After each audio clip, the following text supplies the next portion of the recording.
अपना YouTube channel Real Music Studio like subscribe और bell घंटी को दबाना ना।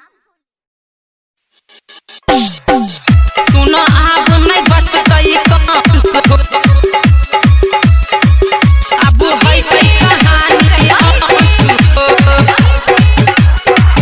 सुनो आप नहीं बचतई अब है कहानी लेल कोई जन्म कृष्ण कन्हैया सुनो हो चाचा सुनो हो भैया लेल कोई जन्म कृष्ण कन्हैया अब नहीं बचतई कंस हो जाके बट मथुरा में मिठाई अब है कहानी अंत हो सुनो अब नहीं बचतई कंस हो अब है कहानी अंत हो लेल कोई जन्म कृष्ण कन्हैया सुनो हो चाचा सुनो हो भैया लेल कोई जन्म कृष्ण कन्हैया अब नहीं बचतई कंस हो जाके बट मथुरा में मिठाई अब है कहानी अंत हो सुनो अब नहीं बचतई कंस हो अब है कहानी अंत हो सुनो अब नहीं बचतई कंस हो अब है कहानी अंत हो सुनो अब नहीं बचतई कंस हो बहुते कोइला तूहू घमंड तोड़ दे तोर अहम बिना मतलब के दिहल साजा अब सिखई त मजा मजा सुना न हो कंस मामा बहुते कोइला तूहू घमंड तोड़ दे तोर अहम बिना मतलब के दिहल साजा अब सिखई त मजा मजा तोहर जमाना के लहो मामा सुना हो चाचा सुना हो भैया तोहर जमाना के लहो मामा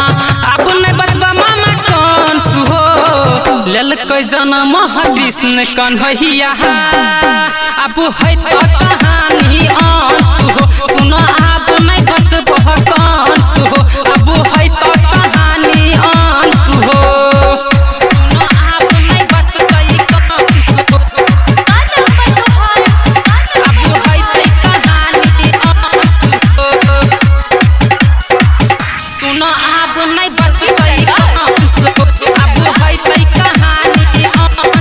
हो माई यशोदा के छिए नंद लाला कृष्ण छिए हमर नाम अब नहीं देत कोनो राक्षस मामा तोरा काम देख न कहे बलराम तोरा माई यशोदा के छिए नंद लाला कृष्ण छिए हमर नाम अब नहीं देत कोनो राक्षस मामा तोरा काम देख न कहे बलराम तोरा सुनो हो चाचा सुनो हो भैया देख न कहे बलराम तोरा लेके अलिया हल हो लेल कोई जन्म कृष्ण कन्हैया अब है कहानी अंत हो सुनो अब नहीं बचबह कंस हो अब है कहानी अंत हो सुनो अब नहीं बचतई कंस हो अब है कहानी अंत हो सुनो अब नहीं बचतई कंस हो कहे रितेश रमन न कर घमंड चल जा कृष्ण के शरण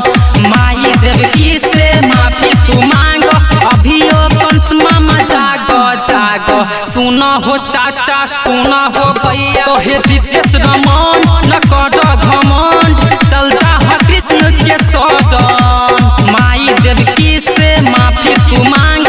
अभियो कंस मामा जाग जाग अठमा अवतार कृष्ण कन्हैया सुनो हो चाचा सुनो हो भैया अठमा अवतार कृष्ण कन्हैया अब नहीं बचतई कंस हो लेल कोई जन्म कृष्ण कन्हैया अब है कहानी अंत हो सुनो